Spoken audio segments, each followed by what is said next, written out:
بسم اللہ الرحمن الرحیم۔ السلام علیکم ناظرین، آپ یوٹیوب چینل دیکھ رہے ہیں، میں منصور چھینا ہوں۔ ناظرین، پاکستان میں آج انتہائی اہم موضوع پر جو ہے وہ تقریب حلف برداری ہوئی۔ یہ بھی ایک بہت بڑی خبر ہے، اور چیف جسٹس قاضی فیض عیسیٰ صاحب جنہوں نے آج 29ویں چیف جسٹس کا ایوان صدر میں حلف اٹھایا، انہوں نے آتے ہی ایک کھڑاک جو ہے وہ بجا دی ہے، اور انہوں نے اسٹیبلشمنٹ کو ایک بہت بڑا پیغام دیا ہے آتے ہی۔ اس کے علاوہ عمران خان صاحب کو جیل کے اندر بہت بڑی سزا دے دی گئی ہے، اور اگلی جو ہمارے پاس خبر ہے وہ ہے عمران خان صاحب کے ساتھ یا ان کی پہلی ویڈیو جو ہے منظر عام پر آنے کا معاملہ جو ہے وہ بھی آپ کے ساتھ شیئر کریں گے۔ اس کے علاوہ پاکستان میں پیٹرول کی قیمتیں جو ہیں وہ مزید آگے بڑھنے جا رہی ہیں، کہاں تک جائیں گی، کیسے جائیں گے، اور اس کے لیے میرے کیا مشورے ہیں آپ کے لیے، تو وہ میں ضرور آپ کے ساتھ شیئر کروں گا۔ تو شروع کرتے ہیں جناب پہلی خبر سے کہ نئے چیف جسٹس نے حلف اٹھا لیا جناب پاکستان میں۔ جسٹس قاضی فیض عیسیٰ صاحب انہوں نے 29ویں چیف جسٹس آف پاکستان کا حلف جو ہے اٹھایا۔ حلف تو جناب ڈاکٹر صدر عارف علوی صاحب نے ان سے لیا ایوان صدر کے اندر۔ تو حلف کے اندر جو بہت اہم باتیں ہوئی وہ کیا تھی، اور بہت ساری چیزیں جو ہے وہ پہلی مرتبہ دیکھنے کو ملی۔ اس سے مراد یہ ہے کہ پہلی مرتبہ ملنے سے کہ جسٹس قاضی فیض عیسیٰ صاحب جس ٹائم حلف برداری تقریب کے لیے کھڑے ہوئے، حلف لینے لگے، اٹھانے لگے،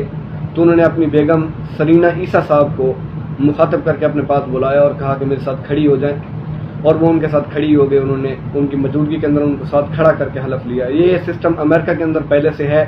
کہ آپ اپنی شریک حیات اپنی وائف کو جو ہے وہ اپنے ساتھ کھڑا کر کے حلف لیتے ہیں، لیکن پاکستان میں یہ پہلی مرتبہ ہوا ہے، اور میرے خیال میں اس کو متنازع بھی نہیں بنانا چاہیے کہ وہ ان کی اپنی بیوی ہے، ان کی ذاتی زندگی ہے۔ ہاں، لیکن یہ ضرور ہے کہ جو کرائے کے لفافی، جن کو صحافی کہنا بھی جرم ہے، کرائے کے جو لفافی ہیں وہ اس کو ایسے پیش کر رہے ہیں کہ جیسے جسٹس قاضی فیض عیسیٰ صاحب نے بہت بڑا قدم اٹھایا ہے، اور پوری خواتین کو جو ہے وہ پاکستان کی خواتین کو طاقتور خواتین بنا دی ہے اس قدم کے بعد۔ تو یہ ان کا بیانیہ ہے، اور ان کا بیانیہ ایسے ہی ہوتا ہے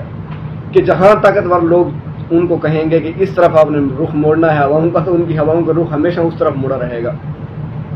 ان کو ملک میں ہونے والی زیادتیاں، ملک میں ہونے والی کرپشن، مہنگائی، ہزاروں مسائل ہیں، قانون جس طرح قانون کا مذاق بنایا جا رہا ہے پاکستان میں، ان کو اس پہ کسی قسم کا کامنٹ، تجزیہ دینے کا، انالائز کرنے کا، خبر دینے کا ان کا کوئی وہ نہیں ہے جو ان کا مین کام ہے۔ بس ان کا مین کام یہ ہے کہ فلاں کی خوشامد کریں، فلاں کی خوشامد کریں، فلاں کی خوشامد کریں، اور پھر کچھ چند سینئر صحافی بھی ہیں جو اس ٹولے کو سربراہی جو کمانڈ کرتے ہیں اس ٹولے کو، تو وہ بھی بڑی اس خبر کو وہ کریں، اپریشیٹ کر رہے ہیں کہ جنہوں نے اپنی بیگم کو ساتھ کھڑا کیا۔ بالکل ان کو کھڑا کرنا چاہیے، اور مجھے کوئی اعتراض بھی نہیں ہے، اور نہ ہی میرے خیال میں کسی کو بھی کوئی اعتراض ہونا چاہیے کہ وہ انہوں نے اپنی بیگم کے ساتھ کھڑا کیا۔ ظاہر سی بات ہے ان کی زندگی میں بہت سارے پرابلمز آئے ہوں گے، اور ان کی بیوی نے ہمیشہ ان کا ساتھ دیا ہوگا، جس طرح پاکستان میں عام چلتا ہے، خواتین اپنے ہسبینڈ کا ساتھ دیتی ہیں۔ تو بے شک اگر خواتین ساتھ دیتی ہیں تو ہسبینڈ کو بھی اگر بہت بڑی اچیومنٹ ہے ان کے لیے کہ وہ پاکستان کے چیف جسٹس بنے ہیں، تو اگر انہوں نے ساتھ کھڑا کیا ہے تو میرے خیال میں یہ کوئی متنازع بات نہیں ہے، اور نہ ہی اس کو متنازع بنایا جانا چاہیے۔ یہ ایک اچھا قدم ہے، چاہے کوئی بھی ہو، انہوں نے اچھا قدم اٹھایا۔ اس کے علاوہ انہوں نے تقریب حلف برداری میں کسی سے بھی ہاتھ نہیں ملایا۔ صدر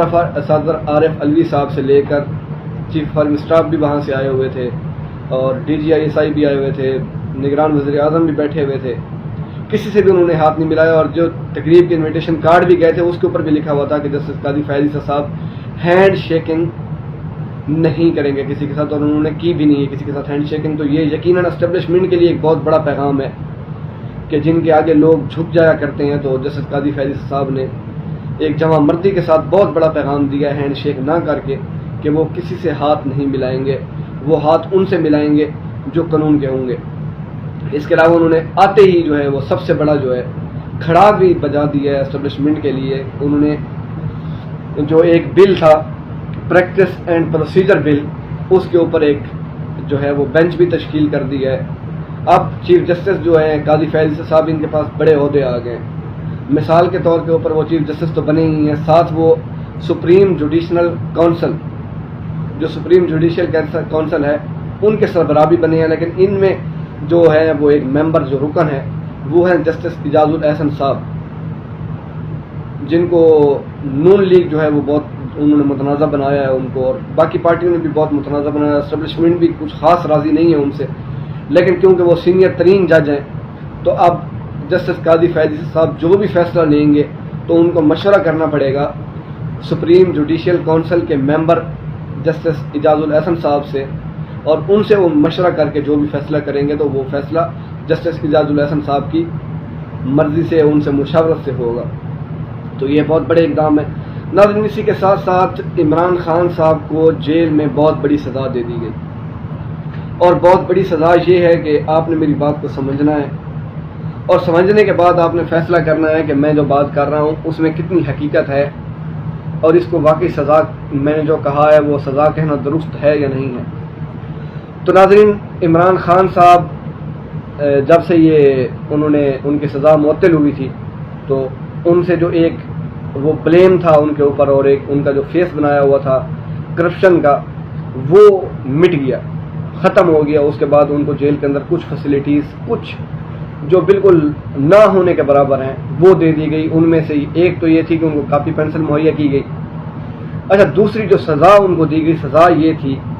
کہ ان کو ایک ٹی وی تو لگا کے دے دیا گیا، البتہ ٹی وی پہ چلتا پی ٹی وی نیوز ہے، اور میرے خیال میں پی ٹی وی نیوز دیکھنا خود ایک بہت بڑی سزا ہے، کہ پی ٹی وی نیوز جس طرح کی خبریں دیتا ہے، اور ان کی ہیڈ لائن جو ہے وزیر اطلاعات بنا رہا ہوتا ہے کہ اس کی ہیڈ لائن آج پی ٹی وی نیوز پہ 9 بجے کے خبر نامے میں کون سی ہیڈ لائنز ہوں گی، اور پی ٹی وی نیوز جس طرح کا چینل ہے، یا جس طرح لوگ اس کو ٹرسٹ کرتے ہیں اور جس طرح لوگ اس کو دیکھتے ہیں، یہ پوری قوم جانتی ہے۔ میرے خیال میں تو پی ٹی وی نیوز آج صرف وہی بندے دیکھ رہے ہیں جو بالکل ٹیکنالوجی سے بہت زیادہ دور ہیں، بالکل غریب ہیں، جن کے پاس بالکل کچھ نہیں ہے، ان کے پاس صرف یہی ریسورس ہے کہ انہوں نے اینٹینا لگایا ہوا ہے اور اس کے اوپر پی ٹی وی نیوز ہی آتا ہے، اس کے علاوہ آتا ہی کچھ نہیں ہے، ان کے پاس کوئی اور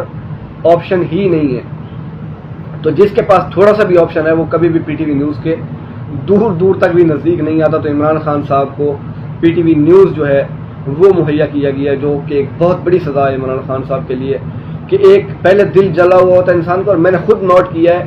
کہ پی ٹی وی نیوز دیکھنے سے انسان کو اتنا غصہ آتا ہے جس کی کوئی انتہا نہیں ہے۔ ناظرین، اسی کے ساتھ ساتھ عمران خان صاحب کی جو ہے، ہاں البتہ جو پچھلی جو میں نے بات کی ہے اس پہ آپ کامنٹ کر کے یہ بتانا ضرور کہ یہ جو میں نے آج سزا کا لفظ استعمال کیا کہ پی ٹی وی نیوز دیکھنا واقعی ایک سزا ہے،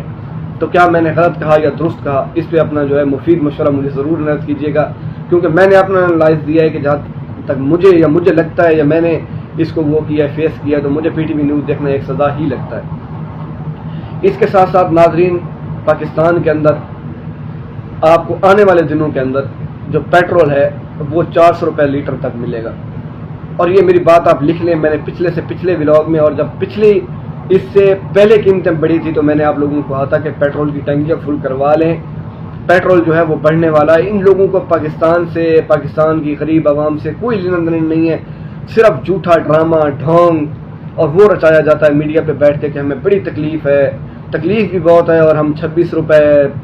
اور 15 روپے 10 روپے ہر 10 دن بعد اضافہ بھی فرما رہے ہیں، لیکن ہمیں غریب عوام کا دکھ بھی بہت ہے۔ تو اللہ پاک ان سے ایک دن تو ایسا آئے گا کہ انسان دنیا سے ہر کسی نے رخصت ہو کے جانا ہے، اور انسان سے پوچھ گچھ تو ضرور ہونی ہے، تو پوچھ گچھ ضرور ہوگی۔ تو پیٹرول کی قیمت جو ہے وہ 400 روپے فی لیٹر تک جائے گی، اور آئندہ ہی کچھ دنوں کے اندر 30 روپے تک کا مزید اضافہ ہوگا پیٹرول کی قیمت میں۔ تو میرا یہ آپ تمام سے، میرے جتنے بھی تمام پاکستانی بھائی ہیں ان تمام سے یہ ریکویسٹ ہے کہ پلیز اپنا پیٹرول سٹاک کر لیں میرے بھائی۔ پاکستان کے اندر اب آپ یہ چیزیں دیکھنا چھوڑ دیں کہ آپ کو آگے جا کے کوئی ریلیف ملے گا، اور وہ لوگ جو جسٹس قاضی فیض صاحب سے ایک امید لگا کے بیٹھے ہوئے ہیں کہ وہ اب آئیں گے اور قانون کی وہ کریں گے، اب انہوں نے حلف اٹھا لیا ہے، حلف بھی انہوں نے اٹھایا ہے، حلف بہت سارے لوگوں نے اٹھایا، اور جس طرح حلف کی غیر پاسداری کی ہے وہ آپ تمام لوگوں کے سامنے ہے، طاقتور لوگ آپ لوگوں کے سامنے ہے کہ جن کی ڈیوٹی کچھ اور ہے اور وہ کر بالکل اس کے اپوزٹ کچھ اور کر رہے ہیں، اور ان سے جب بھی سوال کیا جاتا ہے تو ان کا ایک ہی معصومانہ جواب آتا ہے، آگے سے معصومانہ سوال نہیں، معصومانہ جواب آتا ہے کہ ہمارا جی سیاست سے دور دور تک کوئی لینا دینا نہیں ہے۔ حالانکہ سیاست کے مائی باپ بھی وہی ہیں، تمام سیاسی پارٹیاں، پاکستان کا بچہ جانتا ہے کہ وہ پاکستان کی سیاست کے مائی باپ ہیں، لیکن اس کے باوجود وہ ماننے کے لیے تیار نہیں ہے۔ ناظرین، اسی کے ساتھ اگر ویڈیو آپ کو اچھی لگی ہو تو ویڈیو کو پلیز لائک کریں، کامنٹ کریں، شیئر کریں،